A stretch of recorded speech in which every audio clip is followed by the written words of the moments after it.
controls to you right now. You can kick us off officially. Awesome. Great. Okay, so sharing my screen right now with you guys. You should be able to see it at this point. And welcome to Idealliance's BrandQ webinar. And to start off, I'm going to introduce Tim, and he'll kind of introduce the idea of our webinars and what we're doing. And today's is on quality control, measurement, color servers, and the visual match. So Tim, if you can just introduce yourself. Tim is the CEO of Idealliance. He's an ISO expert. He's started print companies for manufacturing equipment, very experienced, and enjoy working with him. He's always super sharp. So I appreciate those lies, Ron. I'm not a good liar, so they're not lies. No, first of all, I want to welcome everybody around the world who's joining the webinar today, and also wish you and your family's health and safety, and know that we're all thinking about everybody and that we're in this together, and especially those that are feeling vulnerable in this time that may have not told anybody, that we're all there for them, who are fearful and worried and scared, which are all natural feelings, that those that may know those people, that we reach out even further to be there for them. So I wish you all health and happiness and safety, and know that we'll be back together soon. And I personally thank everyone for being here today, and I very much thank Bruce and Meredith for being panelists for this call, and as always, Ron Ellis for always chairing these webinars. And with that, we'll get started with this webinar. Great. Okay. Thanks, Tim. So we'll get started. And first thing we'll do is introduce our panelists. And I'm Ron Ellis. I'm a consultant. I'm based in the East Coast. I'm broadcasting from my basement office, which you can see there, which I've been hunkered down in for a while here. But anyway, I'm a G7 BrandQ expert and G7 expert, and work with Idealliance and the Print Properties Committee, which is where we come up with a lot of the technology and the ideas that we help the industry drive things forward with. So you'll see me lately bombing around the East Coast. That's pretty much where I am these days. Second panelist we have is Bruce Lascola, and he's a color management specialist for WestRock. He primarily works in Europe, even though he lives about 20 miles from me in Gloucester, Mass. He actually spends most of his time in Europe and runs a lot of things for WestRock color management in Europe. He also was with GMI prior to that, and before that worked with other packaging companies. So quite experienced. He's in charge of color management at a high level, troubleshooting, calibrating, training, all that type of stuff for WestRock, mostly in Europe. And if you know Jack Frank, he does Jack Frank's job over there, and these guys cover for each other from time to time as well. Good to see everybody. Thank you. Yeah. Our third presenter is Meredith, and she is Director of Free Media and Color Services at Flagship Press in Andover. And Flagship is a high-end commercial printer. They do all sorts of commercial stuff, but they also do some high-end catalogs and product-type work for brands. And Meredith and I have worked together for a long time, many years.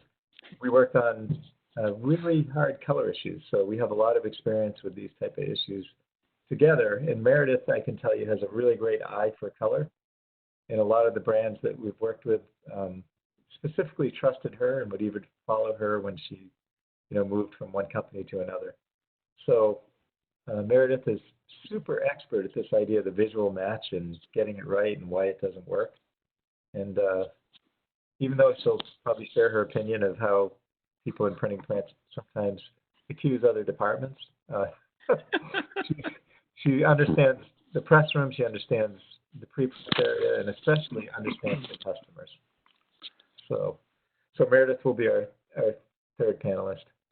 Before we start, I'm going to talk about BrandQ and why we're here.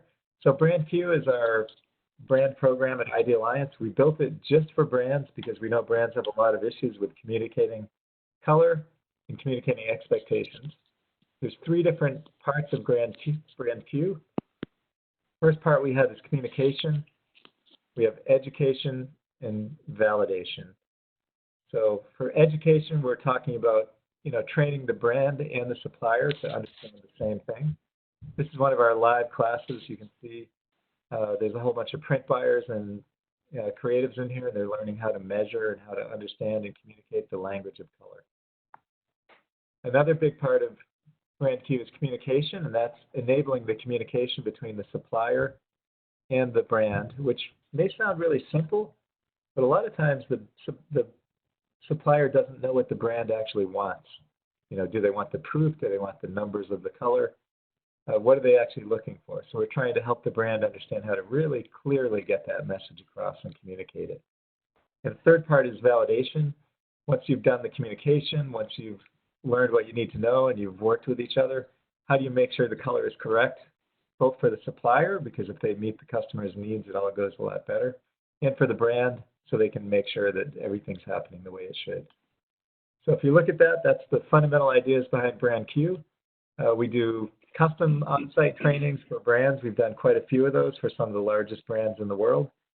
And we have an online program where you can go through this, and it's a super good deal. It's about 9 hours, and I think right now it's a special that's $99 or something like that. So if you have never heard of it and you're interested in it, you should check it out. It's got a lot of good information. So I'll start my little part right now. And after I talk, Bruce will talk, and then Meredith will talk. But this is what I was doing this morning, which actually is I spend a lot of time on this topic. It's a topic that I end up dealing with quite a bit. You can see right here, I've got, in this table here, I've got 5 different proofs. And the whole question was, which of these are right?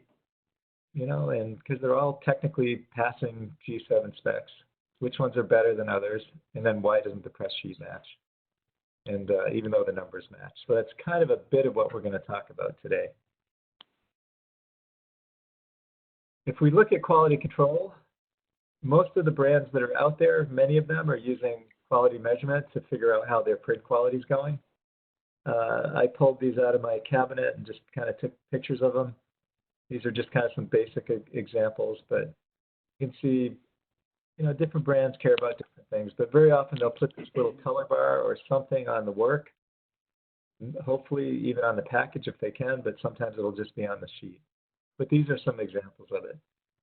And the idea being that the supplier should be matching, reading this as they're printing, everybody's checking this, and everybody is going to use this to figure out if the color is actually correct. The other thing that happens quite often is that brands very often use scoring to figure out, is the print quality any good?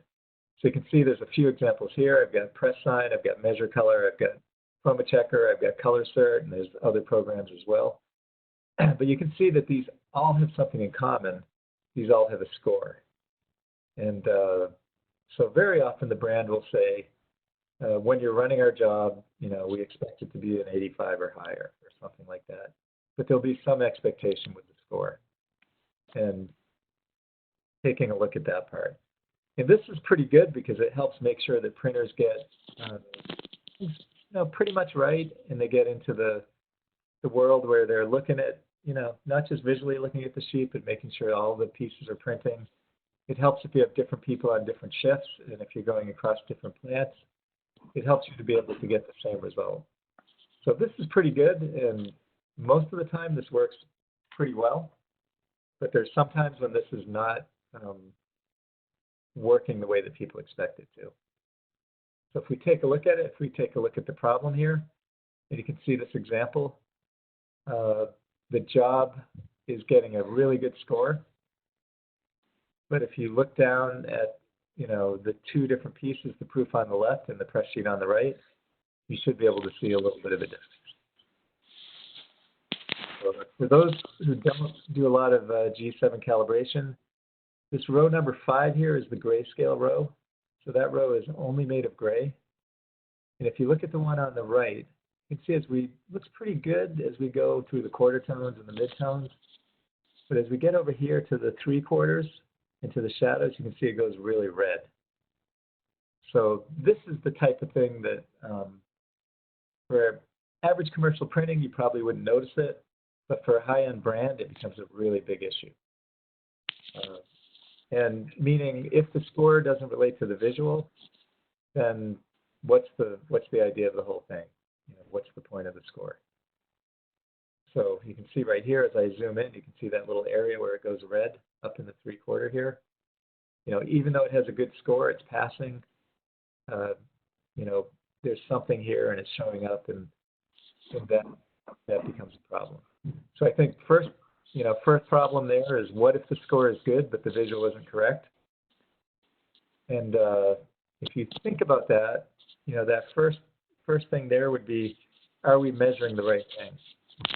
And if I was looking at what do I measure for print quality, a lot of times, not just the grayscale 50% patch, the HR patch, but also make sure you're measuring 3/4 and 1/4 tone patches. So that would be looking at this example here. If they're only measuring the 50% gray and saying the gray is good, not measuring that one, that's how they would get a passing score. But the job is not actually passing. So a lot of times it actually has to do with what you're measuring. Are you measuring the right thing? And then the second part of that is, are you giving weight or proper scoring to the right thing? So in the world of G7, we would tend to put more of the scoring, points we would put on the grayscale, less on things like the solids and the overprints. But anyway, this is this common problem. What if I'm getting a pass, but the visual is not right? And a lot of times it means I may not be measuring the right thing in my control strip. So if I flip back over here to some of these control strips here, if you looked at it, like these ones don't have gray. This one down here is a pretty good one. It has gray. So you can see it's got cyan, magenta, yellow, black, 50% black. It's got overprints, and then you can see it's got all 3 grays here. So not just one gray, but enough to tell highlight, shadow, what's going on with all of these. Now the next thing would be, and this for brands that get really, really discriminating or have really, really critical color, this is the type of thing I run into quite a bit in packaging. So what if I've got a great score and the grayscale is good? So my G7 grayscale is saying, hey, that's passing. My overall score is good. What's going on there? And if you look at the example that you see here, this would be hair color. It's kind of a darkish brown. And this is an area where color gets really difficult. This would be in the shadow or darker area. And there's a couple things that happen here. One is if my darkest patch would be a 75% gray, this hair color here might be darker than that, and I could have something going on there that I'm not detecting. And the other part is there's actually some colors that don't actually relate to the grayscale very much. So if you take a look at this color here, has a lot of magenta, it's got some yellow in it, it's got black in it, doesn't have much cyan in it, doesn't really relate to the grayscale as much as most images do. So most of the stuff we print, probably 90% of it relates to the G7 grayscale really well, but there are some color combinations that are more, especially in the darker areas, that don't relate that well to the grayscale. So be aware of that as well. If ways that I look for that visual match, the things that I do when I'm working with brands and I look for it, I will take that important color. So if it was that color you can see on the right, the same makeup as the hair color over there, I take that important color and I treat it like a brand color. And I might even put a special patch in the color bar just with that color. So if those, brownish hair color things are where I'm having trouble, if that's the critical color that I care about, in my little control strip, I'm going to pop that in there. I'll also look at the corresponding grayscale. So if that's up above 75%, say that's like an 85%, I might have a grayscale of that. And a lot of times in these QC programs, I would actually put that patch in as a spot color, as a brand color. So I'm going to put that patch in. It's going to be measured as a spot color with a pass-fail, even though it's really a CMYK build potentially.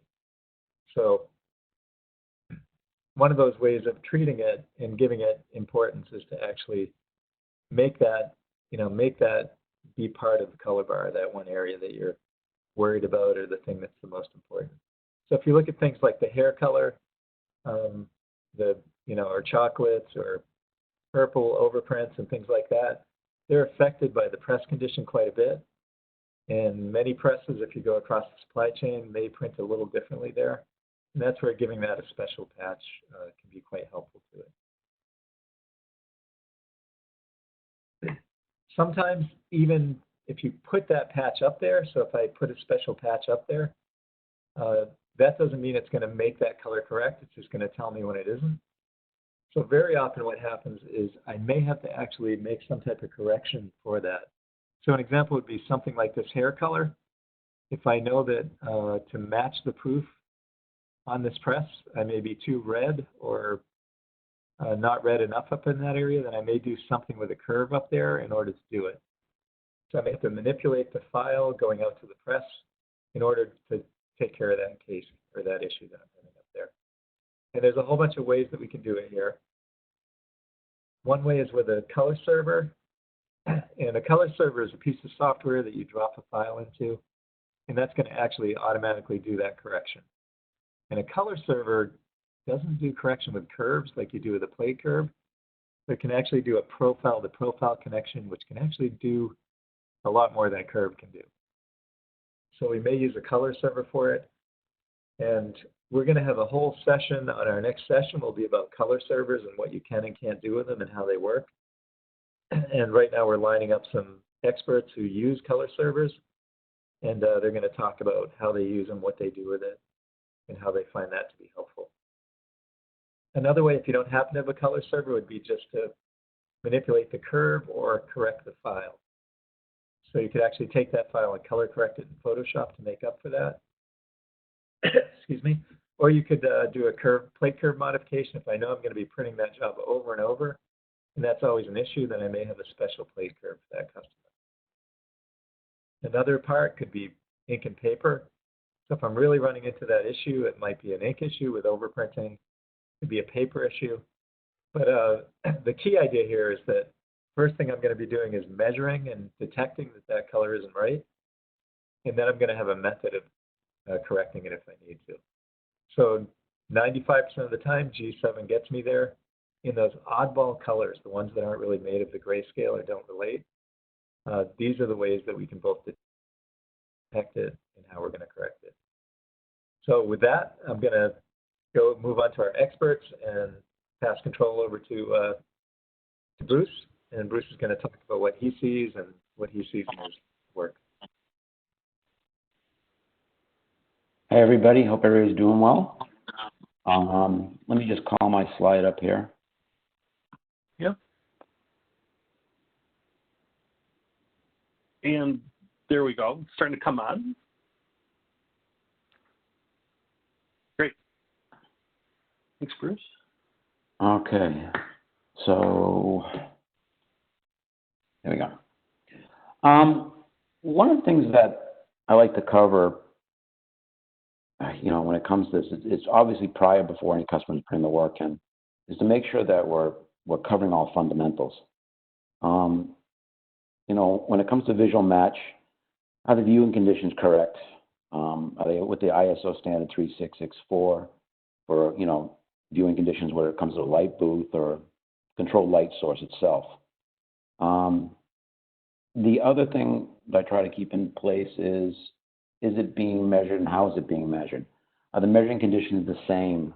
White backing behind the substrate, measurement device between devices. Are we allowing for any differences between the devices? The standard rule is to be delta of 0.50 device when they're fully calibrated and working correctly.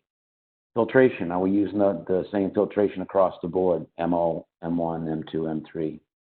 And color space, are we staying with the Delta 2000 or 1976, whatever the case may be? We want to make sure that when we're measuring that those conditions remain the same.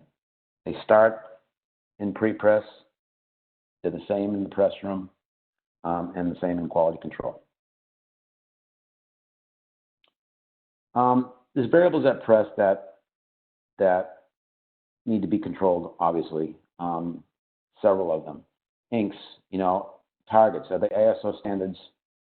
Are they within ISO standards, and how far out, or what is the delta E ratings on that? Tolerance. Again, what are we allowing for a tolerance? When it comes to the hair colors, things like that, we want to keep that as tight as possible. And then ink tack. Now, ink tack transparency. In the right side there, you see where I've got a yellow, had weak opacity. And I don't know if you can see the delta E's, but the delta E's on the red and the green were over 3.16 and 3.46 on the green, and 3.18 on the red.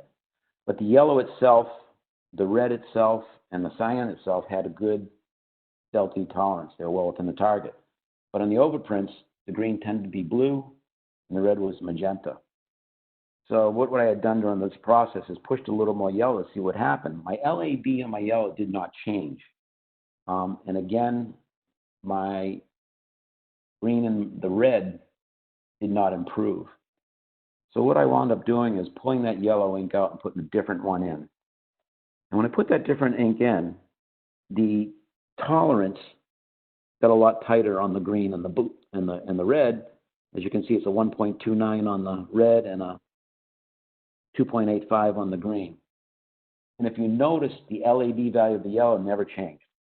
It was just a totally different ink, and it was a matter of the tack. The opacity of the ink itself was the problem. So on press, we want to make sure that we're controlling inks when they go to press, and we want to make sure that the press is in good running order when we fingerprinted that press, when we adjusted that press for the run. Maintenance is important: blankets, roller settings, fonts, ink water balance through the run. Now, and a lot of times, when you have a situation and the proof doesn't match the printed piece, but your color bar could be scoring very well. Placement of the color bar is usually on the tail end or the gripper end of the sheet. You can have a situation where you can, let's say, smash a blanket, but you're not going to see that in the color bar. And it could be very, very slight.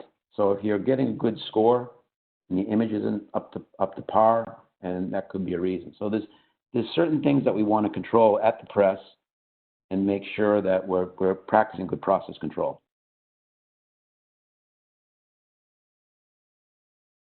What are we comparing the print to? Ink drawdowns. Is the ink drawdown done with a reliable piece of equipment? Is it done by hand? Is it done with a little Joe? What is the actual process of putting that ink drawdown down onto the substrate? Additionally, are we using the same substrate that we're printing on? Digital proof versus a press proof. Again, what are we matching to? Printed sample. Or are we just going to a digital target, which would be the LAB?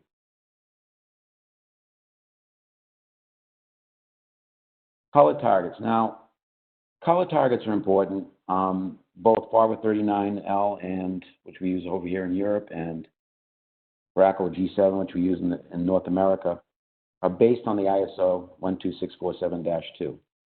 And it works very well when you have an ink that's well within that tolerance. But if you're comparing, in some cases, a digital output to a conventional ink, those pigments could be slightly different.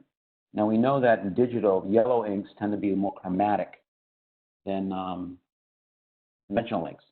So when you're supposed to be reading a 93 on your B value, sometimes you see them as high as a 110. So that's going to change your combination using a yellow against using a yellow conventionally. If let's say we're putting a red, making a perfect 100% red on the overprint, and conventionally we got 100% magenta, 100% yellow, we're going to get a good red. But when we do that digitally, we can make the color bar look good digitally, but it might affect the print. But digitally, using color management, it might do 80% yellow and 100% red because of the B value of the yellow itself. So we might have to, in some cases, customize that target in order for the color bar to pass as well as the print. The other thing we want to look at is a common target. Proofing equal press. So basically common destination. If we're going to set up our proof at the fog of 39L, we want to set the press up to fog of 39L. Therefore, the two mediums will match inherently. So that's what I've got right now. So there's a lot of different variables we like to control at the press and on the pre-press level. And then if we have a situation where we've got good print, we've got good score, but an individual might be viewing it and doesn't see that, then we have to start thinking about metamerism. What are the viewing conditions that the person is looking at the printed piece in?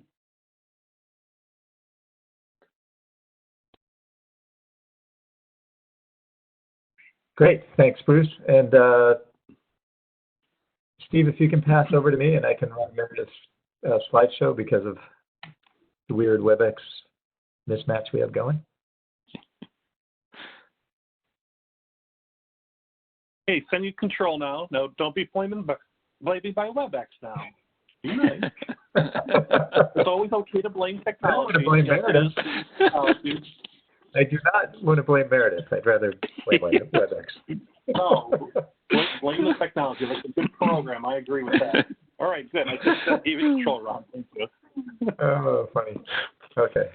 So Meredith, just tell me when you want it to move to the next. All right. Thanks, Ron. Good afternoon, everybody. It's a pleasure to be here. Hope everyone is safe, and that we're back to our old normal as soon as possible. And Ron, thanks for the kind words at the beginning. The best part of my day is working with our clients. It always has been. It probably always will be. I've been fortunate. We worked with some pretty demanding clients from a color standpoint, and we worked on a couple of projects together that I think pushed both of our limits to the max, but it was pretty successful. And fun. Yeah. All right. So the process, really the calibration is pre-press and the press room. Pre-press, it's fairly easy to keep the process in line and calibrated. Not so much when we go to the other side of the wall in the press room. But what are the factors? As a client, you're obviously printing across multiple vendors. Are your vendors using the same workflow? Are they using the same screening, the same dot shapes, the same screen angles? There was an old joke out there forever that there's a bad yellow screen angle waiting for you. And sometimes you're getting a bad color match, and it really is just a matter of re-outputting a plate at a different angle. But where in the workflow is color being managed? Is it automated? Is it a manual process? What standards are we going to? Pretty much in a commercial world, we're running coded, uncoded, CPRC6, CPRC3. Are you using ink optimization? Ink is expensive. Basically, it's a great component replacement. Are you using ink optimization in your color managed workflow? Is ink optimization appropriate for your brand color? Was that factored in to the setups of those colors? How are you calibrating your proofs? How are you calibrating your plates? Every press, like humans, they're all a little different. They all have their good days and bad days. Those plate calibration curves are specific to that device. They're specific to, could be as general as a coded sheet or an uncoated sheet, or more specific to a particular brand of paper. Let's go to the next one, Ron. Yep.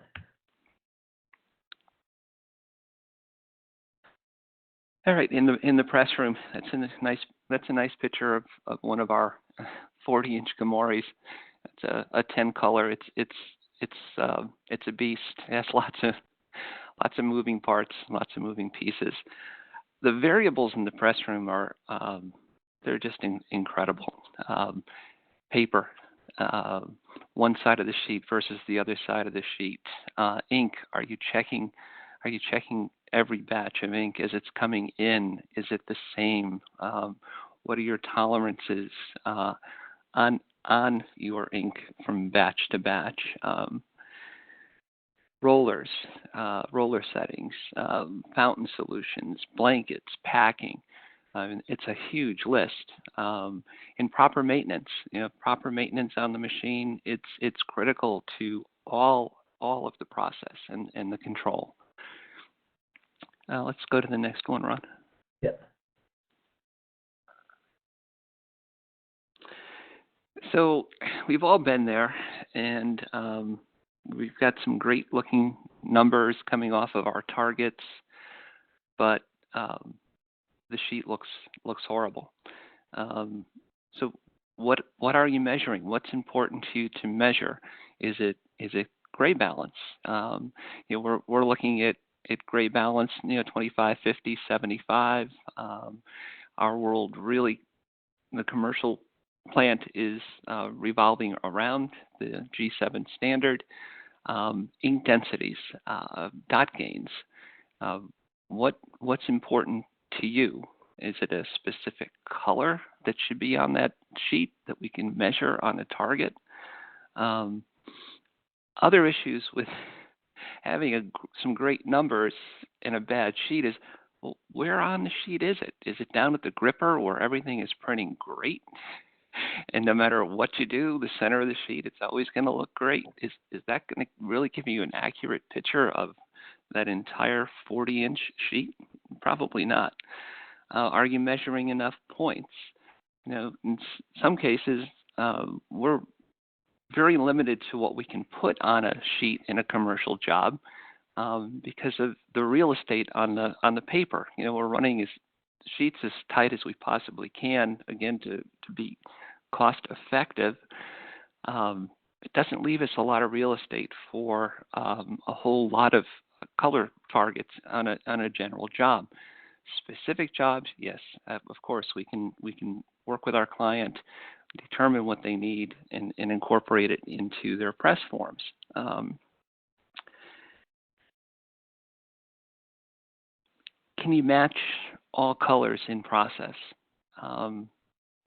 Probably not accurately. Even on the IT8 targets that we're using to calibrate our proofing equipment, Ron, I think there's like 7 or 8 patches that they're failing miserably. Delta E of 5 to 7 or so. It's the same thing on press. There's just certain colors, especially the darker colors, that you just aren't going to be able to hit. So these colors should be spelled out way in advance. One of the projects that we worked on was for a paint manufacturer, and we analyzed over 6,000 colors and did matches for them. And it really narrowed down to about 1,000 of those colors that we could match with under a delta E of 1.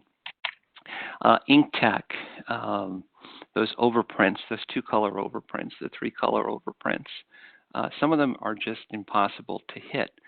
And if you're getting a good, say, yellow cyan overprint, your cyan magenta may not be as good, or vice versa. Let's move to the next one, Ron, please. Yeah. All right, so we're out in the press room. Hopefully everybody, we did our homework up front. We've worked with you. We've built your brand colors correctly. But here we are. We're on press, and things just aren't looking well.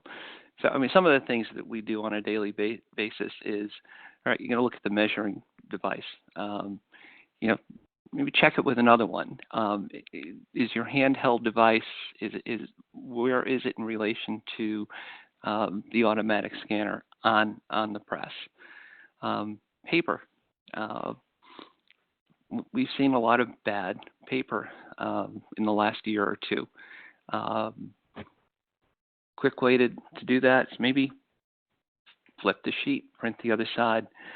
Press conditions. Those presses maintained. Is something going on? Is it blankets? Is it packing? Is it roller? Bearings? And the plate calibration. It's very easy for us to go back into our Printergy history, job history, and double check to see that the automation generated the right plate curve for this stock on that press. The proof calibration, again, we can go back into history and determine where that proof fell, what the delta on that proof was. We're fortunate. We capture all this data and we have it in our job history. Let's move to the next one, Ron. Yep. So, those are just a few of the things that we look for on a regular basis. These checks are happening very, very quickly. You don't want that machine sitting there idle. It gets to be a bit of a fire drill, but generally it's one of those issues. So we're out on press. One of the things that we've done to help is we have a separate 50-inch monitor on each one of our machines. We're running a stripped-down Printergy client. It allows the press room to pull up a virtual press sheet. So one of the quick things we can do is go in and actually get the CMYK values from that plate file on press. Things don't look quite right. We can also run another proof and see how that is, because usually in our world it's a match to a proof, not a match to a sample or a product. As I said, do you think it's the paper? Well, try the other sheet, or maybe have an alternate sheet on the floor that you can try. Is it a press issue? What is the press issue? We think it might be a roller, or it might be a blanket, or it might be packing, or it might be fountain solution. It might be ink. Fix it. Get it back in spec. Sometimes it's just a matter of dot gain, and we can do a quick tone curve adjustment to a plate to get it back to where it needs to be. Again, it's a temporary fix. That's usually indicating that there is something else going on in the process, and it's usually on the machine, not in the proof. Last ditch scenario is going all the way back to the native application files and making the color adjustments that you need to make to get the job to look right, and then replating and going back to press. Let's go to the next one, Ron. Yeah, that last slide is a job that we had on recently. It's pretty typical of the type of stuff we do in general commercial. Kind of a tough form. Those weren't critical colors.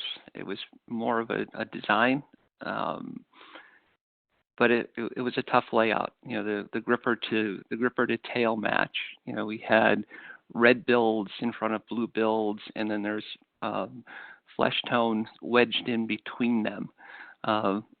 Almost impossible to get that kind of a match in line on a press like that. Your colors are fighting each other, and then on top of it, to try to keep your flesh tones looking well all the way across the sheet. The press room is not the place that you want to be making these corrections. It's just way too expensive at that stage of the game. In this close up, on the right is the press sheet, and I'm sorry, on the right is our proof, and the left half of that is the press sheet. And I'm not sure if you can see it or not, but there's a pretty big discrepancy in the proofing base color, the brightness of that stock, and the actual job stock.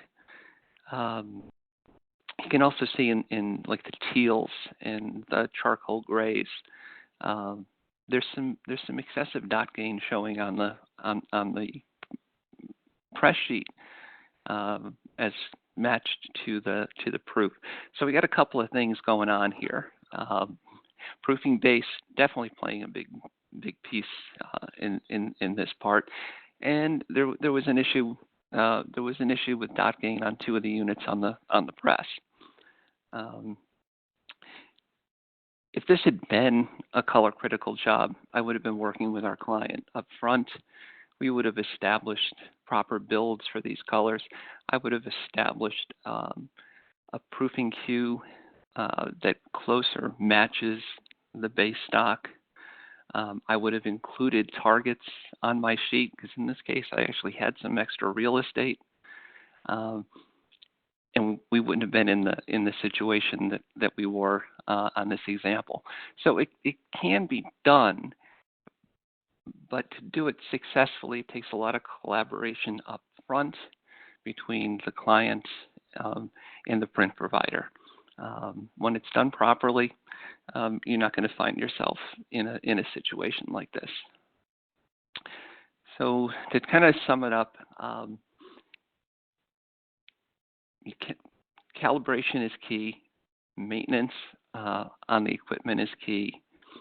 So calibrate, measure, collect that data, analyze the data, because even from a press room standpoint, that data that we capture job after job after job, that's telling us way in advance of a problem happening on the machine that there's something happening in the magenta unit. There's something happening with the blankets. Maybe it's a gear. Maybe it's a heads up for us. So calibrate, measure, analyze. I can't stress that enough. And then rinse and repeat. And Ron, when all else fails, you know what we do. Yeah. We blame the proof. Yep, that's right. Everywhere you go, there's a finger in the press room and a finger in the pre-press department.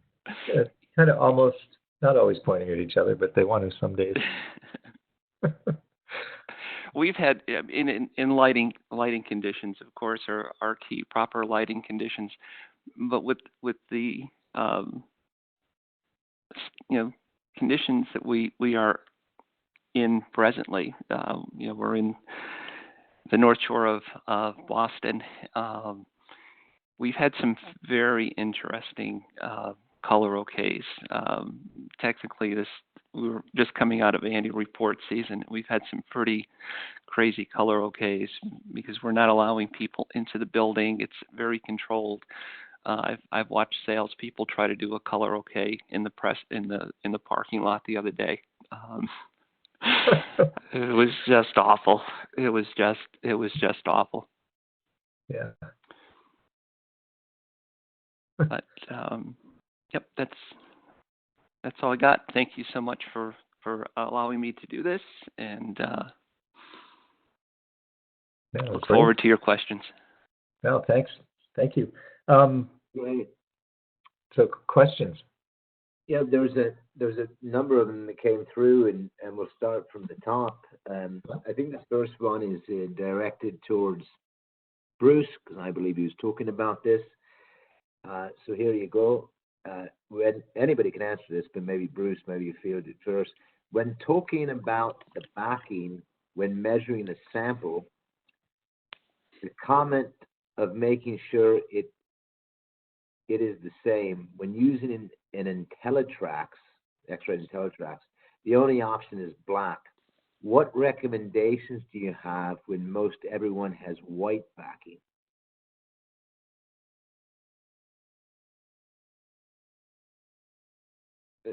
Anybody can answer that. Bruce, you don't want to. Yeah, I think it really matters on how big is the substrate. I mean, you know, having the black on the background in the back is actually excellent when you've got a two-sided piece and you've got to block out the print on the other side, basically. Yep. And the white, you know, having the white would be a situation where you don't have any printing on the back. But I mean, if you put it down the black, I don't think it's going to matter that much of a difference. But you want to make sure you're doing it all the time. Where it's going to affect it is if it's a stock that's got some transparency to it, it's going to change your white point. So you've got to accommodate for that.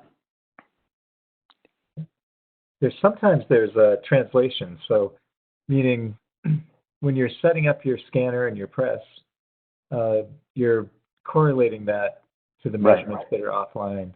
So the density might be a little different. The measurement might be a little different on the console than you'd get on a QC station right next to it or in the other room. But you know that and run to it. And then also sometimes they run a white stripe under it. So occasionally you'll see that too. Okay, great. Somebody asked if it was just their computer or is their microphone going in? I'm just kidding. They actually asked that question, but it's been answered. I wanted to throw that. I just wanted to interrupt the technical conversation, but that was actually a question. Has anything been done? I have to kind of decipher some of these questions, so it's not me being illiterate. But has anything been done about requiring the age of the proof being used to compare to the press run? I know in the past, clients would often use an old proof or press sheet to match, and in condition, substrate, storage, age, sometimes months old or years old on a different substrate. It's an interesting question. No, it is. So yeah, that's a good one.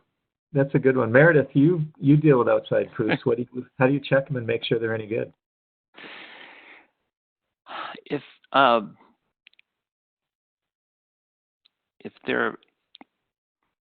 the supplied proofs have any type of target that I can measure, then we'll measure it and compare it to the standard that they're trying to hit. Unfortunately, unless I'm involved up front in planning the job, a lot of supplied proofs are coming in with no targets whatsoever. They're trimmed to the bleeds, and it's very, very difficult to determine where that proof stands. That picture that you see on the screen right there is exactly this morning. The printer had FedExed me 4 outside proofs from 4 different proofing machines of the same customer, and then their proof, and you can see all those control strips. So this morning I measured all those control strips, analyzed them. You can see the little CRF plot in the bottom left corner. And pretty much what we teach in the G7 expert training is that, if the proof doesn't have a control strip on it, then it's not a proof. And the other part of that being that if you have doubts, you can check those proofs and verify them. So if the proof is a control strip, you can spot check those. And if you're having specialty issues on press, you can check those and make sure they're, actually legit proofs. Yeah, all of our proofs that are going out do have a control strip, and we certify every proof and show where it stands, what the delta, average delta and max delta on those proofs are. I guess to get back to the question, it's like what type of proof? I mean, I'm assuming it's probably an inkjet proof, which is a lot more stable than a printed sample. I think a bigger issue is someone pulling out a printed sample from a year ago, 2 years ago, 3 years ago, especially if it had any type of a varnish on it. The substrate yellows very quickly, depending on the conditions it was stored in. The varnish yellows over time. Those are almost harder to match than a 1-year-old proof. Generally, we're going to press with proofs that are probably no more than 2 or 3 weeks old. Yeah, and those are great things to having a great partnership with who you're working with to bring up those questions. If there's a questionable proof of saying, hey, there's a question about the proof. Here's what things we noticed. How long has this been here, and where's it from? And do you have something more recent, or do you have this? Trying to measure this against. If it is old, or if it's faded, or if it's yellowing in tint, and because this comes up in various parts of the world.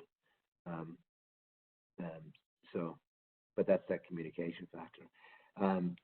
Here's a question here. How long should we do calibration of the machine in order to maintain the consistency of the print?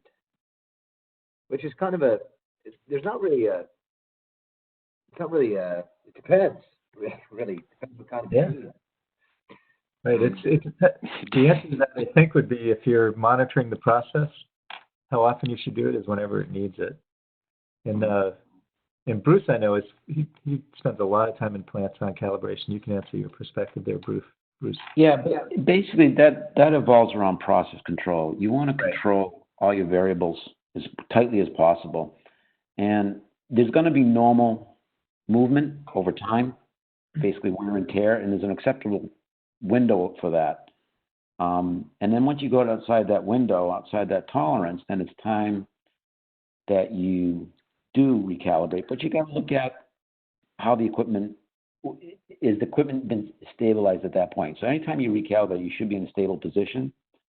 So it's strongly advisable when it comes to maintenance that you get good process control in place. You're checking your water temperature, you're checking your pH conductivity.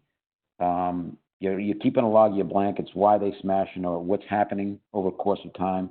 And a big one to me is roller pressures. Now, you can go into a site, and I've seen quite a few over the past 8 years, and they feel that they're in control. But if you take a look at it, you can see that when they drop the stripes to the plates, that there's issues. There needs to be some adjustment. And that's going to be normal wear and tear. So I recommend a regular maintenance program. Check the stripes once a week. Takes 10 minutes to do 6 units on a press. Drop once a week, and then you're making a slight adjustment on a weekly basis or even a monthly basis at that point, and it's never going to get really out of control. So the more that you do that kind of thing, the frequency of re-fingerprinting a press is going to be a lot less. Yeah, we try to, in our environment, it's 3 sheet fed presses in a web, 32-page web. We try to get on one of those machines every Monday morning to pull a calibration run. So basically, every once a month, each machine is fingerprinted, and then we'll start the cycle again. So that'll be, say, coded, and then we'll start the cycle again. The next round will be uncoded. So in our case, it doesn't happen all the time because production deadlines. Sometimes you just can't do it because of the deadlines you're up against. But we try. So worst case scenario is press might be out for 4 to 5 weeks before we throw another calibration on. The good news is the newer equipment, when properly maintained, just doesn't move that much. If we do start noticing an issue with a machine, first we're going to try to figure out mechanically what's causing the problem, fix it, and then throw another calibration run on.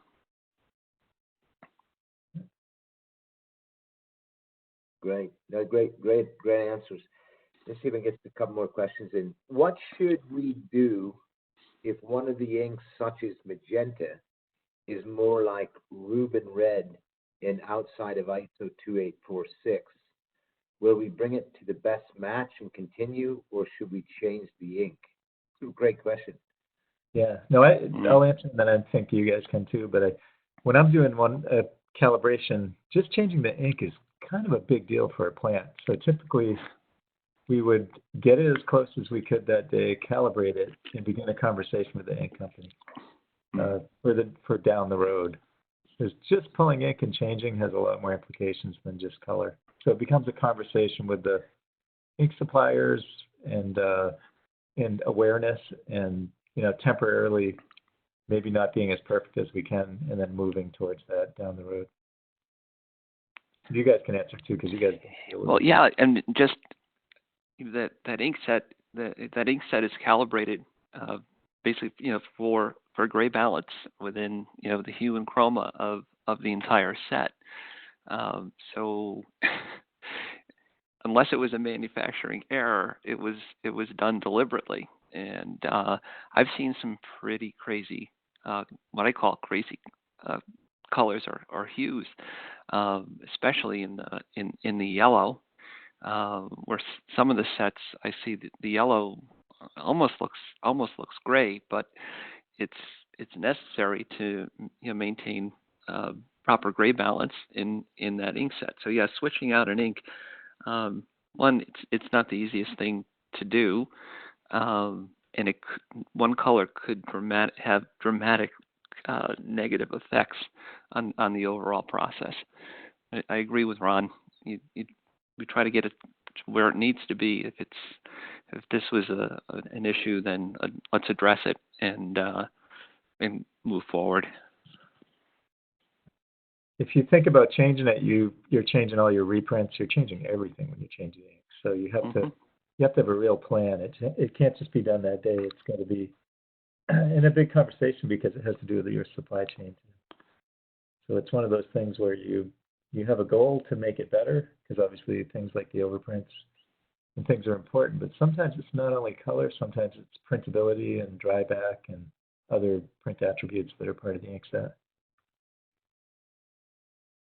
Excellent. And excellent all the way around in presentation, and excellent questions and answers, and thank you all out there for joining us, and thank you panelists and Ron and Meredith and Bruce for your time today. I want to just repeat what I said at the beginning. Stay safe, stay healthy. Faith is the antidote to fear. We'll be back together soon. We greatly appreciate so much that we're able to do and serve around the world.